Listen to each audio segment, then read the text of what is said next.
नमस्कार, आप देख रहे हैं खबरें बिहार और अब बढ़ते हैं खबरों की ओर।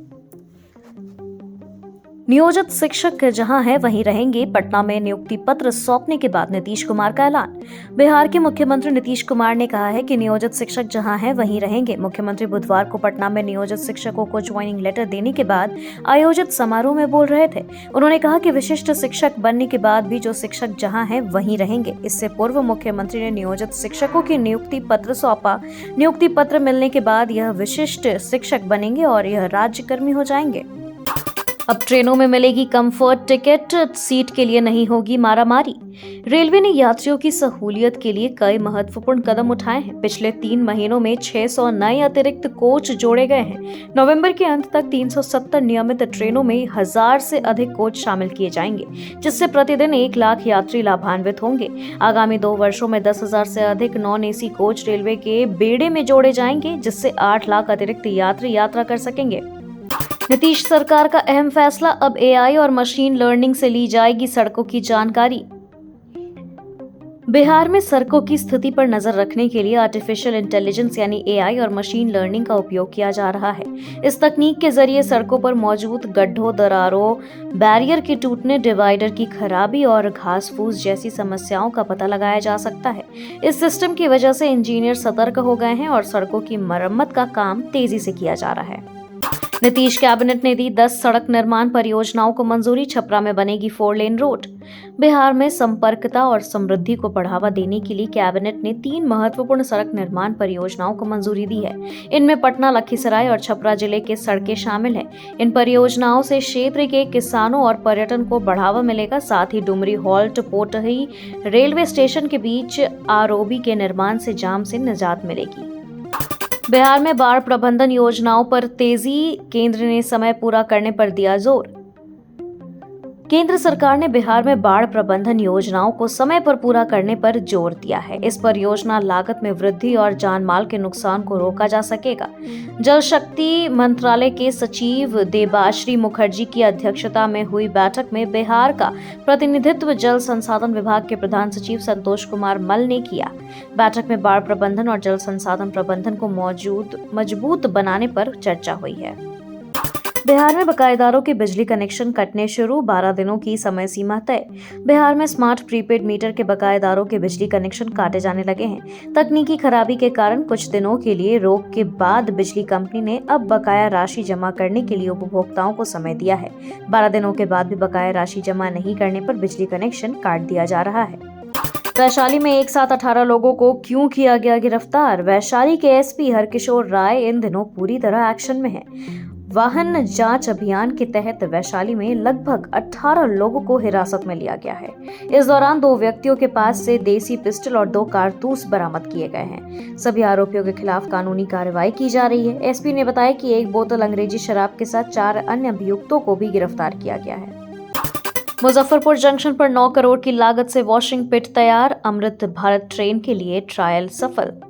मुजफ्फरपुर जंक्शन पर गति शक्ति योजना से बनाई गई अत्याधुनिक वॉशिंग पिट को अमृत भारत ट्रेन चलाने के लिए तैयार किया जा रहा है। इस वॉशिंग पिट को बनाने में 9 करोड़ की राशि खर्च की गई है। मंगलवार को इंजन दौड़ाकर ट्रायल किया गया। ट्रायल में सफल होने पर सोनपुर रेल मंडल सहित पूर्व मध्य रेल के उच्चाधिकारियों को इस बात की जानकारी दे दी गई है। मधुबनी पंचायत चुनाव स्थगित, नामांकन गड़बड़ी की शिकायत पर कार्रवाई। मधुबनी पंचायत के चुनाव को राज्य निर्वाचन प्राधिकार द्वारा स्थगित कर दिया गया है। प्राधिकार के आदेश का अनुपालन होगा, इसकी पुष्टि आरओ सह प्रखंड विकास पदाधिकारी चंदन कुमार ने की है। वहीं पैक्स अध्यक्ष राजीव कुमार उर्फ मुन्ना राय ने बताया कि पूर्व के बीसीओ ने गलत तरीके से नाम जोड़ दिया था, जिसके विरुद्ध उन्होंने प्राधिकार से शिकायत की थी। 44 साल पहले बेची गई जमीन का गलत तरीके से बनाया जमाबंदी। दरभंगा के बेनीपुर में अपर मुख्य न्यायिक दंडाधिकारी संगीता रानी की अदालत ने अंचलाधिकारी अश्विनी कुमार, आरओ अश्विनी कुमार राय और राजस्व कर्मचारी सुधीर कुमार को नोटिस जारी कर जवाब मांगा है। यह कार्रवाई 44 साल पहले बेची गई जमीन के गलत दस्तावेज तैयार कर उसे सही बताते हुए जमाबंदी कायम करने और मालगुजारी रसीद जारी करने के एक आपराधिक मामले में की गई। पूर्णिया एयरपोर्ट से इस महीने से उड़ने लगेंगे जहाज। टर्मिनल बिल्डिंग बनाने का काम शुरू। पूर्णिया अड्डे पर टर्मिनल भवन के निर्माण के लिए एयरपोर्ट अथॉरिटी ऑफ इंडिया ने टेंडर जारी कर दिया है। फिलहाल अंतरिम टर्मिनल भवन बनाया जा रहा है, जिससे कि जल्द से जल्द उड़ान चालू किया जा सके। इसके लिए 45.45 करोड़ से बिल्डिंग बनाने का टेंडर जारी किया गया है, जो 4 महीने में बनकर तैयार हो जाएगा। बक्सर में सड़क का मुकेश सहनी ने किया उद्घाटन और शिलान्यास। विकासशील इंसान पार्टी के संस्थापक और बिहार के पूर्व मंत्री मुकेश सहनी बक्सर के चौसा प्रखंड में कांग्रेस विधायक संजय कुमार तिवारी उर्फ मुन्ना तिवारी द्वारा अनुशंसित चौसा प्रखंड अंतर्गत रामपुर पंचायत में एक पथ का उद्घाटन किया। वहीं जलीलपुर पंचायत के रोहिणी भान गांव में एक पथ का शिलान्यास भी किया। फाइल कंप्यूटर ही नहीं, ऑफिस से सोफा और सीसीटीवी का हार्ड डिस्क भी ले गई डीसीएलआर मैत्री सिंह। अपने ट्रांसफर के बाद करीब 750 फाइल लेकर भागने वाली पटना की सदर की पूर्व डीसीएलआर मैत्री सिंह की कई और कारनामे सामने आए हैं। जानकारी मिली है कि पटना सदर अनुमंडल की पूर्व डीसीएलआर मैत्री सिंह 22 अक्टूबर को हुए अपने ट्रांसफर के अगले दिन ही ऑफिस से सोफा टेबल समेत अन्य सामान ले गई थी। सामान ले जाने के पहले ऑफिस में लगे सीसीटीवी कैमरे का डीवीआर को खोल दिया गया था, ताकि पूरे मामले की तस्वीर कैद नहीं हो सके। लाखों सरकारी कर्मचारियों के लिए बड़ी खबर, जनवरी में मिलेगा महंगाई भत्ता का एरियर। सरकारी कर्मचारी और पेंशनर्स के लिए खुशखबरी, बिहार सरकार ने महंगाई भत्ते में 3% की वृद्धि को मंजूरी दे दी है। यह बढ़ोतरी 1 जुलाई 2023 से प्रभावी होगी। इसका मतलब है कि सरकारी कर्मचारी और पेंशनर्स को जुलाई से बढ़ा हुआ महंगाई भत्ता मिलेगा।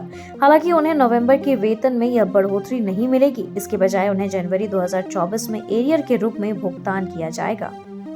पहली बार शिवहर से गुजरेगी श्री राम की बारात। अयोध्या से जनकपुर धाम के लिए निकली श्री राम बारात पहली बार शिवहर से गुजरेगी। 30 नवंबर को बारात मुजफ्फरपुर के कांटी होते शिवहर में दाखिल होगी। वहीं शहरवासी बारातियों का स्वागत पुष्प वर्षा से करेंगे। तोरण द्वार बनाया जाएगा, सड़कों पर रंगोली सजाई जाएगी और मंगल टीका लगाकर बारातियों की आरती उतारी जाएगी। देकोली धाम में बारातियों के लिए दही चूड़ा सहित अन्य पकवान परोसे जाएंगे। 6 दिसंबर को जनकपुर धाम में विवाह उत्सव होगा।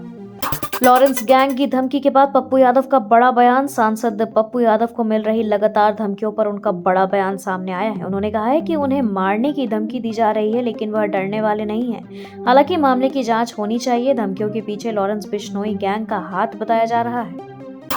भागलपुर में बड़ा रेल हादसा टला। ब्रह्मपुत्र मेल के कोच का स्प्रिंग टूटा, तकनीशियनों की सतर्कता से बची जाने। भागलपुर में एक बड़ा रेल हादसा टल गया है। साहिबगंज भागलपुर रेलखंड पर 15658 अप ब्रह्मपुत्र मेल के एक कोच का स्प्रिंग टूट गया। रेलवे तकनीशियनों की सतर्कता से कोई हादसा नहीं हुआ। ट्रेन को कम गति से चलाया गया और किऊल के बाद दानापुर मंडल के तकनीशियन को दानापुर तक भेजा गया। स्प्रिंग को ठीक करने के बाद ट्रेन को सामान्य गति से चलाया जाएगा। विधानसभा चुनाव में कितने प्रत्याशी उतरेंगे, कर दिया ऐलान। राष्ट्रीय लोक जनशक्ति पार्टी के राष्ट्रीय अध्यक्ष पशुपति कुमार पारस ने ऐलान किया है कि वे विधानसभा चुनाव की तैयारियों के तहत हर गांव में जाएंगे। पार्टी के कैंप कार्यालय में हुई बैठक में पारस ने कहा कि उनका उद्देश्य राज्य के सभी 243 सीटों पर संगठन को मजबूत करना है। इसके साथ ही उन्होंने यह भी बताया कि राष्ट्रीय लोक जनशक्ति पार्टी राज्य में किसी भी राजनीतिक स्थिति और चुनौती का मजबूती से सामना करेगी।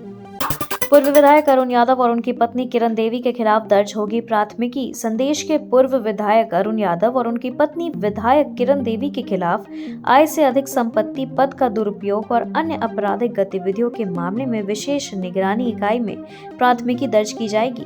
प्रवर्तन निदेशालय ने इसकी अनुशंसा की है। धन शोधन निवारण अधिनियम की धारा 66(2) का हवाला देते हुए ईडी ने अरुण यादव की अवैध संपत्ति की जानकारी के सबूत भेजे हैं। नीतीश कुमार दिसंबर में निकलेंगे अपनी 15वीं यात्रा पर। महिला संवाद यात्रा पर खर्च होंगे 225 करोड़। बिहार के मुख्यमंत्री नीतीश कुमार शीतकालीन विधानसभा सत्र के बाद महिला संवाद यात्रा पर निकलेंगे, जो उनकी 15वीं यात्रा होगी। इस यात्रा के दौरान वे राज्य भर में महिलाओं से मुलाकात करेंगे, उनकी समस्याओं को सुनेंगे और स्थिति का जायजा लेंगे। इस यात्रा के लिए 225 करोड़ रुपए का खर्च आएगा, जिसकी मंजूरी कैबिनेट ने दी है। ग्रामीण विकास विभाग इस यात्रा का आयोजन करेगा और यह यात्रा दिसंबर में शुरू होने की संभावना है। झारखंड के संथाल पर सभी की नजरें। 18 सीटों पर टिका है 81 का गणित। झारखंड विधानसभा की दूसरे और अंतिम चरण में हो रहे चुनाव के तहत संथाल परगना से जुड़े 18 सीटों पर भी मतदान शुरू हो गया है। राज्य के कुल 81 सीटों में ये 18 सीटें सरकार बनाने में काफी मायने रखती हैं। 2019 के चुनाव में इन 18 सीटों में बीजेपी को 4, झामुमो को 9 और कांग्रेस को 5 सीटें मिली थी।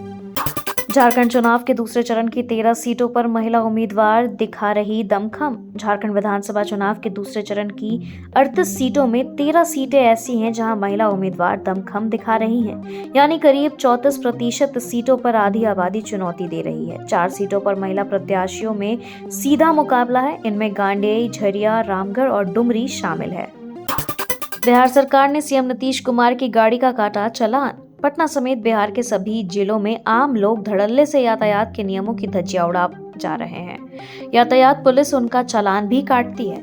अब एक खास शख्स की गाड़ी का चालान कटा है जो काफी चर्चे में है। वह कोई खास और नहीं बल्कि बिहार के मुख्यमंत्री नीतीश कुमार हैं। उनकी गाड़ी से नियम तोड़ा गया है, वह प्रदूषण का। मंगलवार को सीएम नीतीश कुमार रोहतास गए थे।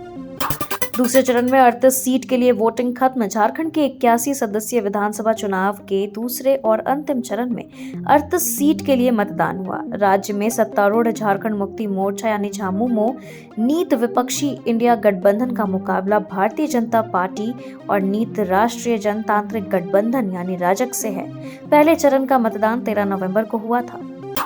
झारखंड विधानसभा चुनाव एग्जिट पोल में कड़ा मुकाबला, हेमंत सोरेन के मुख्यमंत्री बनने की चर्चा। झारखंड विधानसभा चुनाव के लिए मतदान समाप्त होने के बाद अब नई सरकार गठन की संभावना पर चर्चा शुरू हो गई है। बुधवार यानी 20 नवंबर को शाम 5 बजे संपन्न मतदान के बाद ज्यादातर एग्जिट पोल में एनडीए और इंडिया गठबंधन में कड़े मुकाबले की संभावना जताई गई है। ऐसे में झारखंड में हेमंत सोरेन के एक बार फिर से मुख्यमंत्री बनने की चर्चा भी है। वहीं एनडीए को बहुमत मिलने की स्थिति में बीजेपी की ओर से आदिवासी चेहरे में पूर्व मुख्यमंत्री बाबूलाल मरांडी समेत कई नामों की चर्चा है। खबरों के सिलसिलों में फिलहाल इतना ही। बने रहे खबरें बिहार के साथ। नमस्कार।